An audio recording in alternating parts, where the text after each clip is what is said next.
Bonjour et bienvenue à tous sur ma nouvelle vidéo des lectures en cours. Pour ces lectures en cours, je vais vous parler de Crossolik, de Rudolph Turkey, d'Amour sucré et de Sailor Moon. Allez, c'est parti, on y va. Pour le tout premier manga que je vais vous présenter, il s'agit d'un seinen qui a été un énorme coup de cœur. Tous les mangas dans cette vidéo a été plus ou moins une bonne lecture, même une très bonne lecture. Je n'ai pas eu de déception dans mes lectures mangas, ce qui fait d'ailleurs plutôt plaisir. Mais pour ce premier manga que je vais vous présenter, c'est vrai que c'est un énorme coup de cœur. Je vais vous parler de Crossolik de Clamp, le premier tome, ainsi que le second. Il est vendu à un peu plus de 8 € chez Pika Edition dans leur collection Seinen. La série est terminée chez nous et au Japon en 19 tomes. C'est un univers donc toujours de chez Clamp, qui est pour moi, comme je vous l'ai déjà dit, des mangaka, donc elles sont 4, vraiment extraordinaires.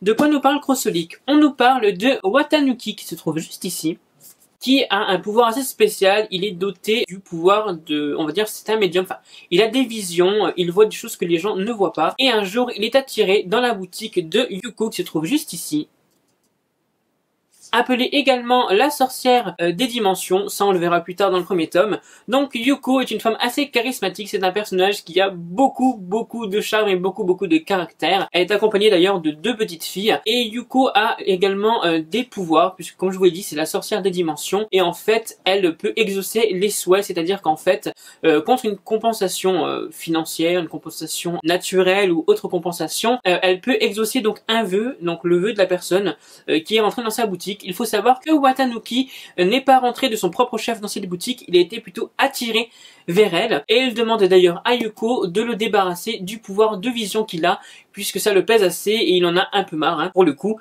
Donc Yuko lui dit que oui, donc que c'est possible et qu'elle va faire en sorte de le débarrasser de cette vision, mais comme il n'a aucun moyen de la payer, donc aucune compensation, elle va lui proposer de travailler pour elle, donc dans sa boutique. En fait, l'homme a tout faire, tout simplement. Et à ce moment-là, quand il aura payé sa dette, elle va le débarrasser de ses visions. Mais connaissant donc Yuko à travers ce premier tome et ce second tome, on se rend compte que ça va être plutôt difficile. Ce que j'ai adoré dans ce manga, c'est le fait justement que Yuko est une femme.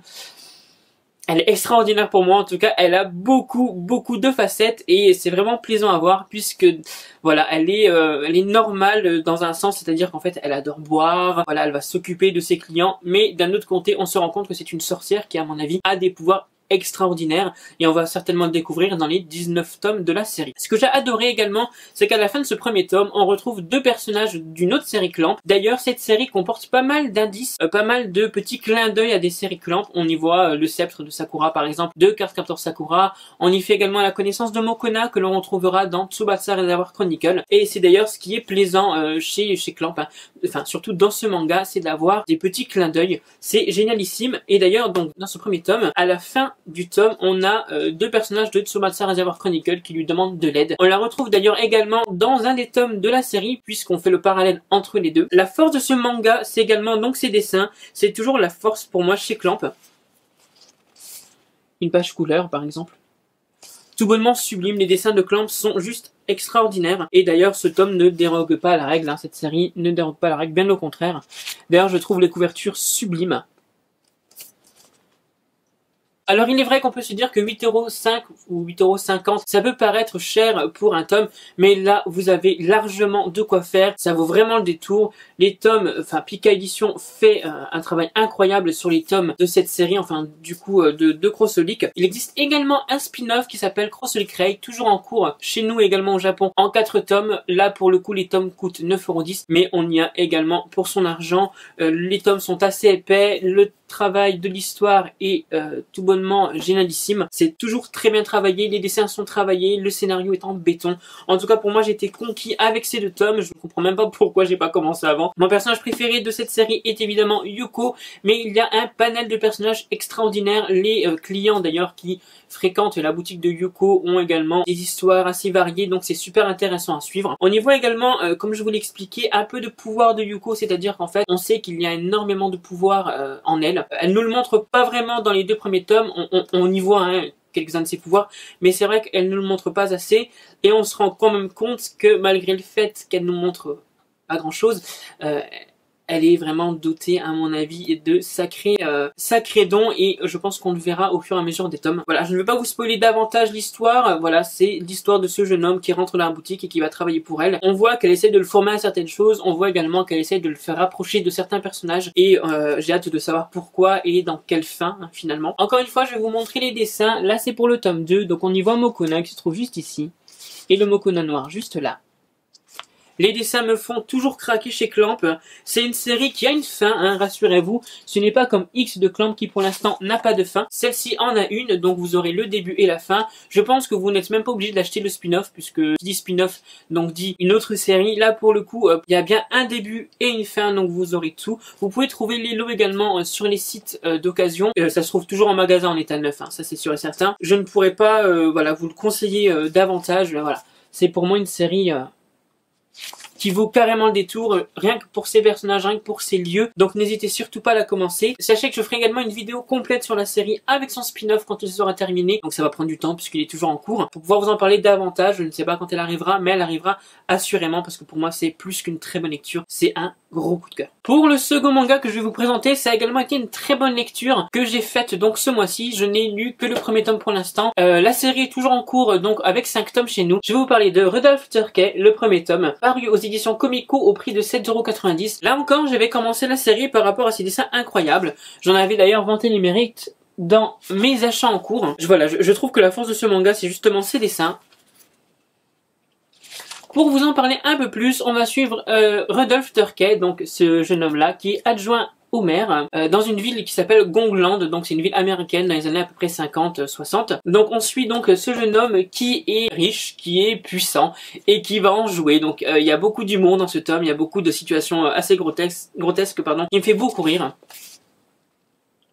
Malgré le fait que Rudolph peut paraître insensible, qu'il peut paraître voilà puissant sur ses grands chevaux, qui fait un peu la loi dans sa ville, même malgré qu'il ne soit qu'adjoint au maire hein, finalement, il a énormément de facettes sympas et c'est quelqu'un vraiment qui cache son côté généreux, voilà, qui fait beaucoup pour les autres. Il le cache évidemment puisqu'il ne veut pas montrer cette facette aux gens. Et là, quelque part quand même un défaut, enfin c'est-à-dire qu'il y a une faiblesse, c'est cette jeune femme que l'on retrouve juste ici, qui est une tenancière de bar, qui aide son prochain, en fait, qui aide pas mal de monde, et surtout qui lui tient tête, qui ne refuse ses avances, et qui ne cède pas du tout à tous ses caprices. Et ça, Rudolph, il a très bien compris, et c'est justement ce qui lui plaît, en fait, dans cette jeune femme. On y découvre également ses assistants, donc que l'on voit en arrière-plan juste ici. Hop. Qui paraissent en fait un peu neuneux, qui paraissent à la botte de leur patron en fait, et parfois il les met dans des situations assez comiques, il leur demande beaucoup de choses que des assistants en fait ne devraient pas faire. Mais là pour le coup, dans certains moments, Rudolph se fait en fait menacer, ou tout simplement ils arrivent dans des situations assez problématiques, donc avec des armes à feu et des choses comme ça, et il demande à ses employés donc de gérer la situation, et là on se rend compte que ses employés sont badass au niveau du combat, au niveau de tout. Ce n'est pas du tout en fait les gens neuneux que l'on avait au début, et c'est d'ailleurs très appréciable de voir donc ces deux assistants dans des situations vraiment fortes. Ce que j'ai adoré dans ce manga, enfin en tout cas dans ce premier tome, c'est que malgré le fait qu'on parle de politique, malgré le fait qu'on parle justement d'argent, on ne s'ennuie pas du tout. Ce n'est pas un manga, on va se dire bon sang, pourquoi en pleine élection je lis un truc sur un maire? Non, du tout. Rudolph a un charisme incroyable, c'est un personnage super sympa. Donc pour son charisme et ce charisme pardon et ce côté un peu pervers, c'est vrai que Rudolph Turkey il en vaut vraiment le détour. J'ai vraiment hâte de lire le second tome puisque ce tome là se termine sur on va dire un suspense un peu de foufou je dirais. Un personnage, donc l'un des personnages de la série va être menacé par un groupuscule de personnes qui vont vouloir à sa vie, et ça va être vraiment intéressant de voir comment va se passer en fait le deuxième tome hein, tout simplement. Donc malgré le fait que le tome 1 soit un tome assez d'introduction puisqu'on voit un peu la ville où Rudolph voilà évolue, on y voit également des amis à lui, enfin des amis qu'ils ne considèrent pas vraiment comme des amis, mais eux par contre sont vraiment tichés de lui, donc c'est vraiment sympa à regarder. J'attends vraiment avec impatience donc le second tome qui va continuer dans la folie de Rudolph Turkey, qui va nous montrer toujours ses excentricités, et surtout pour savoir comment va se passer donc les fameuses menaces de mort, donc où est-ce qu'on va en venir, et surtout si le personnage en question va mourir, ou s'il va pouvoir être protégé par justement l'entourage de Rudolph Turkey. En tout cas je vous le recommande, c'est quand même un tome super sympa, et en 5 tomes pour l'instant, donc la parution est assez longue hein, par contre on a un tome par an il me semble-t-il, et là comme on a rattrapé la parution japonaise, voilà, faut pas s'attendre à avoir tous les tomes tout de suite, mais en tout cas vous pouvez vous lancer dans cette série qui comporte actuellement 5 tomes, et qui à mon avis va vous plaire énormément avec ses dessins tout aussi fabuleux. Pour le prochain tome que je vais vous parler, il s'agit d'un shoujo qui lui n'a pas été un immense coup de cœur, mais quand même une bonne lecture. Voilà, en fait je vous en avais parlé puisque j'avais regardé une vidéo du manga qui est également un jeu vidéo que l'on trouve en fait en ligne gratuitement. Il s'agit d'Amour Sucré, le tome 1. Série terminée en 5 tomes que j'ai payé, donc comme vous pouvez le voir, 3,90€ ou 99. 3,99€. Il est vendu au tome 9 à 7,95€ aux éditions... Eh ben je n'en sais rien du tout. Aux éditions quelque chose. Rassurez-vous, il est toujours trouvable donc en France. Je vous mettrai quelque part l'édition en question, mais là c'est vrai que pour le coup je ne sais pas du tout. Donc Amour Sucré est un jeu en ligne qui existe gratuitement sur internet. Vous pouvez donc incarner cette jeune fille avec différents vêtements, une différente personnalité, et vous devez faire des choix pour elle et la mener à trouver le bon petit ami. Enfin, c'est votre choix, donc il sera toujours bon hein, puisque c'est le vôtre. Mais là effectivement, voilà, vous allez suivre en fait cette jeune fille dans ses péripéties dans son nouveau lycée, et ça va vous permettre justement de faire l'histoire qu'il vous convient. J'aime regarder les vidéos sur ce jeu et je m'attendais justement à un manga tout aussi parfait, tout aussi nickel. D'ailleurs on peut voir les personnages principaux donc du manga. Donc on a Lynn, donc la jeune fille, on a Nathaniel, Castiel et Lysandre. Avant de vous parler donc du manga et de l'histoire en elle-même, sachez que j'étais assez déçu concernant le dessin qui n'était vraiment pas... voilà. Ça me rebute encore même de lire en fait le reste de l'histoire. Alors je vais le lire puisque c'est assez intéressant comme style, mais là c'est vrai que pour le coup les dessins sont pas très représentatifs en fait du manga que l'on peut voir dans le jeu en fait, des dessins du jeu. Les dessins du jeu sont vraiment beaucoup plus travaillés et d'ailleurs on peut le voir, hein, les dessins qu'on a sur la première de couverture c'est plutôt celui du jeu. Mais à l'intérieur c'est vrai que le dessin est assez, je dirais pas dégueulasse, hein, mais c'est pas extraordinaire, hein, voilà niveau dessin. Dans cette histoire, on va suivre Lynn, donc cette jeune fille que l'on a sur la première de couverture, qui elle par contre est déjà dans le lycée, donc c'est une nouvelle, mais elle est là quand même depuis quasiment 1 an, alors que dans le jeu c'est une nouvelle, hein, c'est le premier jour. Donc là, Lynn connaît déjà les 3 garçons en question, et dans ce tome, elle va rencontrer un ancien camarade de classe de son ancien bahut, qui va lui souhaiter son anniversaire, puisque à la jeune fille c'est son anniversaire cette semaine, et elle a comme idée grandiose de faire une fête d'anniversaire chez sa tante, qui lui refuse tout bonnement en lui disant bah non, tu comprends, je travaille demain donc il n'est pas question qu'on fasse une fête. Et Lynn fond en larmes et elle est dans une dépression totale parce qu'elle ne peut pas fêter son anniversaire. Je vous l'accorde, cette histoire paraît un peu cucu de se dire bon bah voilà, la jeune fille elle peut juste pas fêter son anniversaire. Bon, il n'y a rien d'exceptionnel hein. Surtout que c'est surtout le jour même qu'elle ne peut pas le fêter. On lui a pas dit qu'elle pouvait pas le fêter le week-end prochain, mais voilà, dans sa tête il faut qu'elle se dise je veux le fêter tout de suite, donc je vais faire mon anniversaire. Le manga s'assume totalement comme un manga tranche de vie avec une histoire qui casse pas 3 pattes un canard. Donc ce n'est pas réellement le problème puisque dans tous les cas c'est assez sympathique à suivre quand même. Lynn est un peu cruche dans ce manga, enfin je dirais elle est un peu cruche.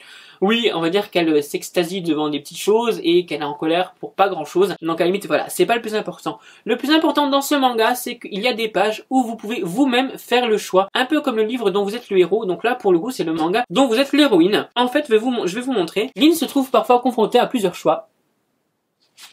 Voilà donc 1, 2 et 3. Et en fonction du choix que vous faites, vous allez dans la page en fait correspondante. Et ça vous mènera en fait à la fin de ce manga à des images. Donc je vais vous montrer. Ça également donc c'est un choix qu'elle a à faire. Et à la fin du manga, vous devez comptabiliser donc les choix que vous avez faits. Et ça vous amènera à l'image du garçon avec lequel vous avez choisi pour ce premier tome. Là par exemple je vous montre Castiel. Donc je vous montre que celui-là pour éviter de vous spoiler la fin de chacun. Chaque réponse et chaque choix que vous faites dans ce manga vous apporte donc une fin aléatoire, donc la fin que vous avez choisie finalement. Si vous êtes plus proche de Castiel à la fin de ce manga, vous allez avoir l'image de Castiel. Rien ne vous empêche évidemment de regarder toutes les images, mais ça vous aidera pour le tome numéro 2 qui va continuer à faire ses choix. J'ai trouvé ça assez innovant pour un manga de justement pouvoir faire ses choix. C'est top je trouve, ça permet de s'impliquer un peu plus dans le manga et pour ma part je l'ai lu d'une traite hein, pour le coup. Je ne me sentais pas vraiment concernée par Lynn puisque je ne suis pas une fille, voilà, je n'ai pas apprécié l'un ou l'autre plus que l'un ou l'autre, voilà. Mais c'est vrai que c'est assez sympa comme idée et malgré le fait que Lynn soit un peu, voilà, on va dire naïve, on va dire ça comme ça, le manga comporte un panel impressionnant de personnages et c'est vraiment sympa à suivre quand même, malgré le fait que ces dessins ne soient pas top. Comme j'avais apprécié de regarder les vidéos du jeu, c'est vrai que ça m'a rendu un peu plus familier au manga et ça m'a quand même plu. Donc j'ai bien aimé, ce n'est pas un coup de cœur, mais je me dis que pour 5 tomes, c'est quand même une bonne lecture. Je continuerai la suite puisque je veux savoir où est-ce que ça va mener Lynn et où est-ce que mes choix finalement vont me mener, puisque je vous avoue que moi à la fin du tome, j'avais 2 images. Voilà, je n'avais pas réussi à mettre Lynn avec un seul garçon. Moi, je me suis dit, allez, soyons fous. Allez, Lynn, prends-les tous, comme ça au moins t'es tranquille et t'as pas à faire ton choix. Hein. Vive la polygamie dans le manga, même si je suis pas voilà, pour la polygamie en vrai. Mais là, pour le coup, je me suis dit, ça reste un manga, Lynn, autant qu'elle profite de la vie, donc allons-y. Donc je vous le recommande quand même pour tous ceux qui aiment voilà, les histoires un peu à l'eau de rose, un peu simples. Ça peut être une bonne lecture, en tout cas pour moi je l'ai pris exactement comme ça. Et ça reste, voilà, ça reste une bonne lecture quand même. Pour le dernier manga que je vais vous présenter, c'est un manga cultissime, un peu comme Cardcaptor Sakura, un peu comme Dragon Ball, un peu comme voilà, comme One Piece, c'est un manga cultissime. Il s'agit de Sailor Moon, plutôt de Pretty Guardian Sailor Moon. C'est un shoujo donc paru aux éditions Pika, il est terminé en 12 tomes en tout cas dans cette version-ci, donc en 12 tomes avec chaque fois une jaquette différente, donc c'est souvent une Sailor différente. Je l'avais payé en occasion donc à Anato, donc je ne me souviens pas vraiment du prix, mais je sais que c'était aux alentours de 7,90 €. Je vous le mettrai toujours en barre de description, hein, comme d'habitude ça ne change pas. Donc de quoi nous parle Sailor Moon? Sailor Moon nous parle de Usagi, donc cette jeune fille, hein, qui est, je ne sais pas si vous voyez un peu Sakura, qui est l'élève modèle. Alors Sakura, c'est une élève vraiment modèle. C'est une personne qui aime son prochain, qui aime faire les choses, qui est très dégourdie. Et avec Usagi, c'est totalement le contraire. Elle aime rien, elle aime pas travailler, elle aime pas se lever le matin, elle est toujours de mauvais poil, elle pleure sans arrêt, donc c'est la fille par excellence qui est chiante. Elle est super chiante. Mais pas que, parce que un jour elle rencontre donc Luna, qui est un chat avec un croissant de lune assez bizarre sur le front, mais ce qui est le plus bizarre, c'est que Luna parle. Et oui, Luna parle et explique donc à Usagi qu'elle va devoir se débrouiller pour aider la princesse du royaume de lune et de retrouver le cristal d'argent parce que Usagi, oui, est une gardienne, donc c'est une Sailor. Et pour le coup, elle, c'est Sailor Moon, donc la gardienne de la lune. Et là, la Miss, eh ben, elle n'a pas d'autre choix que de sauver les gens d'affreuses créatures qui viennent d'un autre monde et de protéger cette fameuse princesse, pardon, qu'elle ne connaît absolument pas puisqu'en fait, on l'a pas encore retrouvée. Et donc, elle va devoir se lier d'amitié avec d'autres Sailors pour sauver le monde. Donc c'est assez je dirais assez simple comme synopsis, on va dire ça comme ça, mais ce n'est pas vraiment le cas puisque Sailor Moon a du mal à se familiariser avec son propre en fait statut de gardienne, puisqu'au tout début elle va souvent être sauvée par Tuxedo Mask, qui est un homme masqué, en fait un gars en costard avec un chapeau et un masque. On sait d'emblée d'ailleurs qui c'est puisque le manga ne nous le cache pas. Usagi est un peu candide, un peu naïve, puisqu'en fait elle ne remarque pas du tout qui est son beau prince charmant, même si à la fin de ce premier tome, on pense qu'il va se dévoiler à elle, et ça c'est plutôt intéressant. Ce qui est d'ailleurs très intéressant dans ce manga, c'est la découverte des autres Sailor, pardon. Donc on a Sailor Mercure, Sailor Pluton, Sailor Jupiter, Sailor Mars, il y a également Sailor Vénus qu'on ne voit pas, mais on en entend beaucoup parler, et c'est super intéressant puisqu'elles ont toutes des caractères différents, des personnalités différentes, et je pense que c'est ce qu'il fallait justement à Usagi, donc c'est des amis qui vont pouvoir la contenir et l'aider à être le leader de ce groupe de Sailor et à combattre les forces du mal. Le vrai fort de ce manga, ce sont les méchants. Je trouve que les méchants sont très bien travaillés, je trouve qu'ils ont un caractère de méchants, hein, tout simplement. Ils sont pas gentils, ils ont pas une double personnalité, non, eux ils sont méchants. Alors je vais d'abord vous montrer donc un méchant que je trouve d'ailleurs, je trouve que leur dessin est extraordinairement bien fait. Voilà, juste là, elle est totalement horrible physiquement et d'ailleurs mentalement, hein. Je vais également vous montrer Tuxedo Mask. Voilà. Qui est tout simplement magnifique. Ce que je regrette un tout petit peu dans Sailor Moon, c'est le côté pouvoir. Elle se défait assez rapidement des méchants. Et c'est un peu dommage puisque moi j'aimerais bien en fait ce côté action que l'on avait dans l'animé. Donc ça durait un peu plus longtemps concernant les combats, mais c'était plus appréciable. Là pour le coup, Sailor Moon, elle se transforme en Sailor... Enfin, Usagi se transforme en Sailor Moon et elle te détruit le méchant en moins de 2, un peu à la One Punch Man. Hop, tu dégages. Allez, on passe à un autre. Donc ça, c'est un peu dommage, sachant que j'espère que dans les prochains tomes, elle aura un peu plus de bâtons, en fait, d'obstacles, en fait, dans sa vie, puisque là, c'est vrai que c'est assez facile pour elle de défoncer le méchant, en fait. Voilà. C'est pas très compliqué pour elle, ni pour ses copines d'ailleurs. Pour l'instant, ma Sailor préférée reste Sailor Mars, qui est une prêtresse. Donc en fait, elle a vraiment ce côté, j'aime pas les hommes. Elle est très mordante, et ça j'adore. C'est vraiment un personnage qui a beaucoup de caractère. Et je trouve ça vraiment très appréciable dans un manga. Et je vous la trouve pas du tout d'ailleurs. Ah, là voilà. Voilà, c'est vraiment un personnage atypique comparé aux autres, c'est-à-dire qu'en fait, elle est très mordante, elle ne mâche pas ses mots, et elle s'en fout complètement de ce qui se passe autour d'elle, s'il s'agit d'histoires de garçons, rien du tout. Elle s'en fout, elle détruit le méchant avec son pouvoir de feu, et voilà. Et puis elle respecte évidemment donc le temple dans lequel elle est prêtresse, puisque oui, elle fait partie d'un collège ou d'un lycée. Parallèlement, elle fait aussi partie d'un temple, comme c'est une prêtresse. Et il me semble d'ailleurs que c'est son grand-père qui gère le temple. Ce qui est aussi très appréciable dans ce manga, que j'ai adoré, c'est le lien qui unit toutes les Sailor, c'est-à-dire qu'en fait elles se battent ensemble. C'était une évidence que Sailor Moon soit la leader et d'ailleurs aucune d'entre elles ne s'y oppose et c'est vraiment appréciable. Elles vont l'aider à évoluer et je pense que dans les prochains tomes on verra l'évolution de Usagi la pleurnicharde à mon avis en grande guerrière et ça j'ai vraiment hâte de le voir. J'aime également le personnage de Luna, donc c'est le petit chat qui va gérer toutes les Sailor, donc il va leur montrer leur pouvoir, qui va les aiguiller, qui va dévoiler quelques petits secrets sur le monde de Lune mais qui n'en fera pas beaucoup pour éviter voilà je pense de trop dévoiler les mystères lors de ce premier tome. Ce que j'ai également adoré dans ce premier tome c'est qu'il y a énormément d'histoires. On y voit déjà pas mal de Sailor donc ça nous permet d'apprécier en fait une panoplie de personnages un peu plus importante que si on aurait eu uniquement Usagi. Et j'ai également aimé Usagi malgré le fait qu'elle soit très pleurnicharde, malgré le fait qu'elle soit à l'antipode de tous les protagonistes des histoires en fait de ce genre. Hein. Elle c'est vraiment l'anti-héroïne par excellence et finalement c'est ce qui change un peu du manga et c'est ce qui rend aussi le manga assez comique.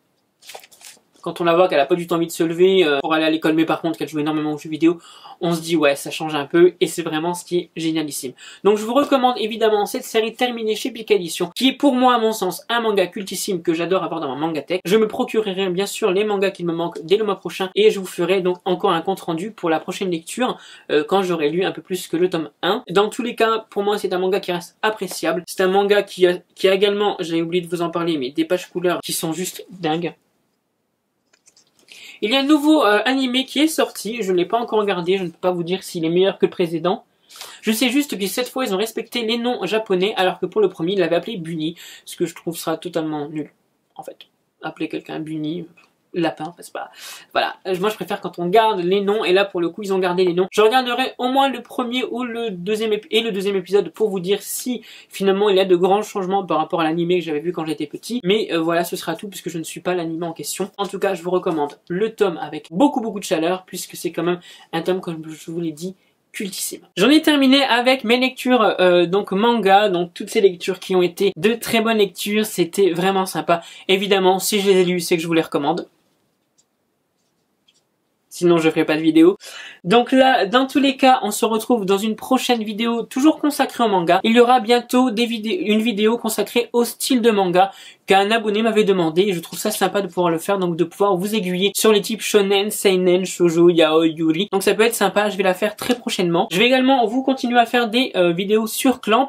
Pour le coup, pour le moment, je n'ai pas lu suffisamment de tomes d'une série de Clamp pour pouvoir faire une vidéo, mais ça va arriver très prochainement. Alors je ne sais pas encore laquelle de Clamp, mais je vais y venir. Je vais également faire une vidéo sur X de Clamp qui n'est pas terminée. Je vous avais annoncé quand je vous avais parlé des mangas de Clamp que je ne ferai que des vidéos sur les mangas terminés, mais j'ai lu énormément d'avis positifs sur cette série et je tiens à vous en parler dès que j'aurai acheté la série. En attendant, on se retrouve dans une prochaine vidéo. Je vois également que le nombre d'abonnés monte. Je trouve ça super génial et je vous en remercie d'être toujours donc sur ma chaîne. N'hésitez pas donc à commenter parce que moi c'est vraiment ça que je vois, c'est vos commentaires et le fait que vous soyez donc réceptifs à tout ça. Je vous en remercie et on se retrouve dans une prochaine vidéo très bientôt. Merci à tous et bonne semaine à vous. Bye. Baby I'm sorry 너와 있었던 마음에 사랑하긴 내가 부족한 것 봐 이런 못난 나 용서해 I'm sorry 이게 너와 나의 story 사랑이란 내게 과분한가 봐 네 곁에 있어도 baby I'm so lonely lonely lonely